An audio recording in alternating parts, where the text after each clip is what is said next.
নমস্কার, আগমনীর ক্লাসরুমে আপনাদের স্বাগত জানাই। আজকের বিষয় হচ্ছে পিটার সিঙ্গারের কিছু মতবাদ বা কিছু কথা। না, পিটার সিঙ্গার কোনো গায়ক নন। যারা আপনারা আমার আগের ভিডিও দেখেছেন এথিক্স অ্যান্ড এনভায়রনমেন্ট, তারা জানেন। এই বিষয়ে একটু বলে দিই, যারা আমার চ্যানেলটা সাবস্ক্রাইব না করে দেখছেন তারা প্লিজ সাবস্ক্রাইব করে নেবেন, কারণ না হলে বহু ভিডিওতে আপনারা লিংক করতে পারবেন না। হয়তো আগের কোনো ভিডিওতে কিছু বলেছি, সেটা রেশি পরের ভিডিওতে রয়েছে, তো লিংক করতে প্রবলেম হবে। তো প্লিজ সাবস্ক্রাইব করে নেবেন, তাহলে আমার সবকটা ভিডিও দেখা হয়ে যাবে। সবকটা ভিডিও দেখা হয়ে গেলে আপনাদের লিংক করতে কোনো প্রবলেম হবে না। আর পাশে একটা বেল আইকন থাকে, ওটা টিপে রাখবেন, প্রেস করে রাখবেন। তাহলে কি যেটা হবে সেটা যে আমার কোনো ভিডিও এলে সঙ্গে সঙ্গে আপনারা সেটা জানতে পেরে যাবেন। তো এটা প্লিজ করে রাখবেন, তাতে আপনার বুঝতে সুবিধে হবে আর কি বিষয়গুলো। যেমন আজকে হঠাৎ পিটার সিঙ্গার আমি বলাতে আপনার মনে হতে পারে যে কোনো গায়ক সম্বন্ধে কিছু বলছি, কিন্তু না। হ্যাঁ, তো পিটার সিঙ্গার হচ্ছে সেন্টিয়েন্ট সেন্ট্রিজমের প্রবক্তা। তো ওই আবারই বললাম যে এথিক্স আর এনভায়রনমেন্টটা দেখে নেবেন, তাহলে সেন্টিয়েন্ট সেন্ট্রিজমটা বুঝে যাবেন। তো সেখানে কি বলা হয়েছে? সেখানে বলা হয়েছে জাতি, ধর্ম, বর্ণ, লিঙ্গ নির্বিশেষে আমরা সকলে সমান এবং সবাই সমস্ত কিছু সমানভাবে প্রকৃতির ভাগ করে নেব। তো আজকে এইটার ওপরই একটু আলোকপাত করছি। প্রথমে আসি লিঙ্গের কথা। তো আমাদের ক্ষেত্রে যেটা ফার্স্ট প্রেফারেন্স পায়, যে কোনো ফর্ম ফিল আপ বা যে কোনো কিছুতে দেখবেন ফার্স্ট অপশান আসে মেল, দেন ফিমেল, তারপরে হচ্ছে যে তৃতীয় লিঙ্গের মানুষের কথা। তো নারীদের জন্য কথা বলতো অনেক বিষয়ই আছে, আমি যাচ্ছি না। একটু আসি তৃতীয় লিঙ্গের মানুষের কথা। তৃতীয় লিঙ্গের মানুষও কিন্তু আমার আপনার মতো মানুষ, ঠিক আছে? তো বহু মানুষকে শুনি যে তাদের কোনোভাবে আর্থিক সাহায্য করতে চায় না, বলে সক্ষম, ওনারা বলেন যে সক্ষম মানুষ কেন রোজগার করেন না, কেন চেষ্টা করেন না। হ্যাঁ, পার্শিয়ালি হয়তো ঠিক কথাটা, যে ওনারা একদম সক্ষম মানুষ মেন্টালি ফিজিক্যালি, তাহলে কেন রোজগার করার চেষ্টা করবেন না। কিন্তু পাশাপাশি এটাও একটু ভাবুন তো, কোনো তৃতীয় লিঙ্গের মানুষ এসে যদি আপনার বাড়িতে বলে যে আমাকে একটু কাজ দিন, আমি রান্না করব বা আপনার বাচ্চাকে দেখে রাখবো বা অন্য কোনো কাজের জন্য আসে, আপনি কি খুব সহজেই তাকে কাজ দেবেন? দেবেন না। তার কারণ হচ্ছে আপনার প্রথমেই একটা নাক সিটকানি থাকবে যে সে তৃতীয় লিঙ্গের মানুষ, না মেল না ফিমেল, তৃতীয় লিঙ্গের মানুষ, তো সেই একটা নাক সিটকানি থাকবে। তো আর একটা যেটা কাজ করবে সেটা, ওরে বাবা, আমার বাচ্চাটাকে তুলে নিয়ে চলে যাবে না তো, আমার বাড়িতে চুরি করবে না তো।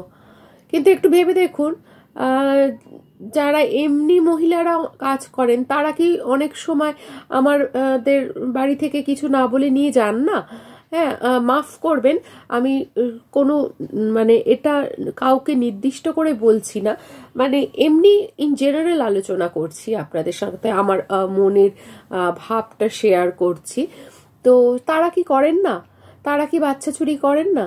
কিন্তু তাদের বেলায় আমাদের যে বিশ্বাসযোগ্যতাটা থাকে যে না, এরা রাখবে ভালো করে, কিন্তু তৃতীয় লিঙ্গের মানুষ হলেই আমাদের চিন্তা ভাবনার জায়গাটা পাল্টে যায় এবং আমরা সেক্ষেত্রে তাদের বিশ্বাস করতে পারি না। হ্যাঁ, আমি একটা, এবার আপনারা আমাকে কিছু কিছু মানুষ বলবেন যে হ্যাঁ, ওরা অপরাধমূলক কাজের সাথে কি করবে বলুন তো? আজকে দেবো তৃতীয় লিঙ্গের মানুষদের ভোট দেওয়ার ক্ষমতা বা তাদের একটা মানুষ হিসেবে গণ্য করার জায়গা তৈরি হয়েছে আইনিভাবে, যদিও আমাদের মনে তৈরি হয়নি, কিন্তু আইনিভাবে একটা তৈরি হয়েছে। কিন্তু এতকাল তো সেটাও ছিল না। হ্যাঁ, তো কি করবে তারা? এবার তাদের পড়াশুনো হচ্ছে না, তাদের জন্মানো মাত্রই পরিবার থেকে টেনে নিয়ে যাওয়া হচ্ছে। তো তাদেরও তো একটা রুজি রুটি দরকার, তাদেরও তো খিদে পায়, তাদেরও তো জীবনের সমস্ত কিছু চাহিদা আছে, মন আছে। বাধ্য হয়ে তারা তাদের ওই ক্ষুধা নিবারণের জন্য বিভিন্ন অপরাধমূলক কাজ করেছে। হ্যাঁ, কিন্তু একটা সময় একটা তারা কাজ করেছে বলে তাদের আর কোনো শুধরানোর জায়গা দেওয়া হবে না, এটা তো বোধহয় ঠিক না। না, এখন তো জেলকেও সংশোধনাগার আমরা বলি, তাহলে কেন ওরাই বা সুযোগ পাবে না? এছাড়া যেটা বলবো যে ওদের দেখলেই অশালীন ইঙ্গিত করা প্লিজ বন্ধ করুন। বিচ্ছিরি মানে কিছু না, মানে যারা এটা করেন তাদের কুরুচিপূর্ণ মানসিকতা প্রকাশ পায়, আর কিচ্ছু না। ওদের কোনো অপমান হয় না, এত সহজ নয় কাউকে অপমান করা, কারোর সম্মানহানি করা, যতক্ষণ না সে কোনো খারাপ কাজ করছে। হ্যাঁ, সুতরাং এটা আপনার সম্মানহানি হয়, আপনার কুরুচিপূর্ণ মনের পরিচয় দেওয়া হয়। তো যদি কখনো রাস্তাঘাটে এগুলো আমার মতো আপনাদেরও চোখে পড়ে, প্রতিবাদ করুন, অবশ্যই প্রতিবাদ করুন, না হলে সংশোধন আসা সম্ভব নয়। তো তারপরে যেটা বলবো যে তবু কিন্তু কিছু কিছু তৃতীয় লিঙ্গের মানুষ আজকাল পড়াশুনো শিখছেন তাদের নিজেদের মনের জোরে। হ্যাঁ, আমরা সবাই জানি একজন এরকম অধ্যাপিকার কথা, আমি নাম নিলাম না, যিনি নিজের মনের জোরে পড়েছেন, অধ্যাপিকা হয়েছেন, তারপর এখন তো উনি প্রিন্সিপালও হয়েছেন, খুব সম্প্রতি পেপারে দেওয়া হয়েছিল সেটা। তো নিশ্চয়ই তাকে অসংখ্য ধন্যবাদ, তার নতুন জীবনের জন্য অসংখ্য শুভেচ্ছা, সব কিছু রইল। কিন্তু এবারে একটা জিনিস আমি বলবো যে তিনি নিশ্চয়ই সমস্ত বা প্রতিকূলতার মধ্য দিয়ে এই জায়গাটায় পৌঁছেছেন, সমস্ত কিছু, কিন্তু কোথাও যেন গিয়ে মনে হচ্ছে যে তিনি আমাদের থেকে ব্যতিক্রম। খবরটা এমন করে করা হয়েছিল যেন মনে হচ্ছে তিনি মানুষ নন, অন্য কিছু, অন্য কোনো প্রাণী যিনি নতুন করে প্রিন্সিপাল হয়েছেন। হ্যাঁ, তো কোথাও গিয়ে যেন মনে হচ্ছে খবরটা আলাদা আমাদের থেকে। তো এগুলো আমার মনে হয় যে একটু অন্যভাবে ভাবনা চিন্তা করতে হবে। নেক্সট যেটা আসি, গায়ের রং। গায়ের রং কালো ফর্সা খুব কি ম্যাটার করে? অনেক ফর্সা লোকও অনেক কুরুচিপূর্ণ কাজ করেন, অনেক কালো লোকও কিন্তু অনেক ভালো ভালো কাজ করে ফেলেন, তো অনেক মানবিকতার প্রদর্শন দেন। তো এইটা না খুব এড়িয়ে চলুন। হ্যাঁ, তো বা ধরুন এই যে কালো, ধরুন পিতামাতা কালো, সন্তান ফর্সা হয়েছে, বাবা দেখেছো ওরা বাবা মা কিরম কালো কুচকুচে আর বাচ্চাটা কিরম সাদা ধবধবে হয়েছে, বা বাবা মা ফর্সা সন্তান কালো হয়েছে, তাকেও ঠিক একইভাবে বলো বাবা মা ফর্সা সন্তান কি করে কালো হলো। আরে বাবা, এ তো সিম্পল ব্যাপার না, এ তো একটা জেনেটিক বিষয়। হ্যাঁ, যে বাবার ফ্যামিলিতে, মায়ের ফ্যামিলিতে কেউ সাদা বা কালো বর্ণের মানুষ থাকতেই পারেন, সেখান থেকে আসতে পারে, সেটা কোনো ম্যাটার নয়। ম্যাটার করছে যেটা আপনার বাচ্চাটা কত ভালো মানুষ হচ্ছে, তার পরিবেশে বা সমাজে কন্ট্রিবিউট করার মানসিকতা তৈরি করা হচ্ছে কিনা সেইটা ফলো আপ করুন। গায়ের রং কিচ্ছু যায় আসে না, একটা বাচ্চা, একটা শিশু, একটা ঈশ্বরের আশীর্বাদ, সব শিশুই সমান, এই বিষয়টা মাথায় রাখুন। নেক্সট যেটা বলবো, রাস্তায় যে সমস্ত শিশুরা থাকেন তাদের দেখলে আমাদের ঘেন্না করে, আমরা এড়িয়ে চলি। আমার মনে হয় এটা না করা উচিত, পরিষ্কার কথা। আমার মনে হয় এটা আমাদের অশিক্ষা, কুরুচিপূর্ণ মানসিকতা, অমানবিকতার পরিচয়। কারণ হচ্ছে আমার শিশুর মধ্যেও যে, আমার সন্তানে যে পোটেনশিয়াল আছে ওই বাচ্চাটার মধ্যেও সেই পোটেনশিয়াল আছে, পার্থক্য শুধু একটাই, গাইডেন্সের অভাব। বা আর্থিক সচ্ছলতার অভাব, ওইটুকু পেলে ওই শিশুটাও দেখবেন হয়তো বিশাল কিছু একদিন হয়ে যাবে। তো প্লিজ তাদের পড়াশুনো, তাদের বেড়ে ওঠা, এই বিষয়টার জন্য সবাই মিলে একটু কাজ করুন প্লিজ। হ্যাঁ, মানে আমি এই বিষয়ে হেল্প চাইছি আপনাদের কাছে, আপনারা হেল্প করুন। আমি একা কিচ্ছু করতে পারবো না। প্রত্যেক ভিডিওতে বারবার বলি যে আমার একার পক্ষে এগুলো সম্ভব নয়।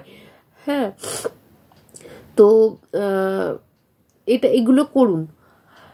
নেক্সট, জাত ধর্ম এগুলো কোনো ম্যাটার করে না, জানেন।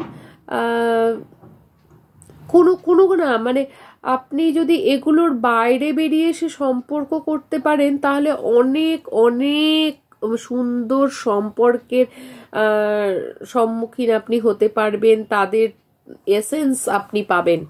হ্যাঁ, তাদের সাহায্য আপনি পাবেন। তো এই জাত ধর্ম এগুলোর থেকে বেরিয়ে আসুন। এই সমাজের যে এই ফল্টগুলো, এগুলো যদি কাটিয়ে উঠতে পারি তাহলে আমরা সুন্দর একটা সমাজ এবং সুন্দর সমাজ থেকে সুন্দর একটা পরিবেশ আমরা কিন্তু পেতে পারি। না হলে আমাদের সমাজ কিন্তু পচে গলে যাবে, আর পচা অঙ্গ নিয়ে কিন্তু চলা যায় না, তাহলে পুরো মৃত্যু কিন্তু অবধারিত। হ্যাঁ, তাই পচা অঙ্গকে কেটে বাদ দিন, দিয়ে যে জায়গাটা আমাদের থাকবে যে সেইটুকু নিয়ে কিন্তু চলুন। আরে বাবা, জোনাকিও তো আলো দেয়, তাহলে আমরা যদি একটু করে আলো, নিজের আলোটুকু জ্বালাতে পারি তাহলে দেখবি বিশাল বড় লাইটের কাজ হয়ে যাবে। তো প্লিজ নিজের ভেতরের আলোকে জ্বালান এবং পৃথিবীকে আলোকিত করে দিন। প্লিজ প্লিজ এইটুকু করুন, আমি রিকোয়েস্ট করছি। একদম সেন্টিয়েন্ট সেন্ট্রিজম যা বলছেন, পিটার সিঙ্গার যা বলছেন, সেটিকে আদর্শ করে এগিয়ে নিয়ে চলুন। আর একটা কথা এই প্রসঙ্গে বলবো, সমকামী দেখে ভয় পাওয়ার কিছু নেই, তারা রেপ করতে আসে না। তাদের নির্দিষ্ট তারা তাদের জীবনের মানে তারা হয় মেয়ে হলে মেয়েদের পছন্দ করছেন, ছেলে হলে ছেলেদের পছন্দ করছেন। তো তারা, আমরা যেরকম একজন মনের মানুষ পছন্দ করে নিই, তারাও কিন্তু একজন মনের মানুষ পছন্দ করে নেন। হ্যাঁ, একজন মহিলা সমকামীর পাশে বসা মানে এই নয় যে সে সঙ্গে সঙ্গে আপনাকে ধরে রেপ করে দেবে, বা একজন পুরুষ সমকামীর পাশে আর একজন পুরুষ যদি বসেন তার মানে তার রেপ হয়ে যাবে, এরকম নয়। হ্যাঁ, আমরা যারা বিষমকামী তাদের মতো ওনারাও কিন্তু নর্মাল। হ্যাঁ, বরং বিষমকামীরা কিন্তু এই রেপ বিষয়টা বেশি করে। হ্যাঁ, তো তাদের দেখে ঘেন্না পাওয়া, সমাজে আইসোলেটেড করে রাখা বা তাদের পাশে বসতে দ্বিধা করার কোনো কারণ নেই। তারাও খুব ভালো বন্ধু হতে পারেন, তাদের পার্টনার আছে, তারা তাদের ভালোবাসার মানুষ আছে, মনের মানুষ আছে, তাদের সঙ্গে তারা সম্পর্ক স্থাপন করেন, তাতে আমার আপনার ভয়ের কোনো কারণ নেই। হ্যাঁ, তো বরং যারা বিষমকামী বরং তারা অনেক সময় পাশবিক আচরণ করে থাকেন। তো প্লিজ এই সমস্ত চিন্তা ভাবনাগুলোকে দূর করে ওই আবারও বলছি, মনের আলো জ্বালান। জোনাকি যেমন নিজের আলো জ্বালায়, সেরকম আমাদেরও আমাদের ভেতরের আলো জ্বালাতে হবে এবং পুরো পৃথিবীকে কিন্তু আলোকিত করে দিতে হবে। ঠিক আছে, যেটা আমার একার দ্বারা সম্ভব নয়। নিজেদের আলো জ্বালান, প্লিজ জ্বালান। তো আজকে ভিডিওটা যদি ভালো লাগে লাইক করবেন, আর বার্তাগুলো অবশ্যই, যদি লাইক নাও করেন বার্তাগুলো কিন্তু অবশ্যই সবার কাছে পৌঁছে দেবেন, শেয়ার করে দেবেন। আর পুরনো ভিডিওগুলোর সাথে লিংক করার জন্য আবারও বলছি, চ্যানেলটা কিন্তু সাবস্ক্রাইব করে নেবেন। প্লিজ নিজের আলো জ্বালান।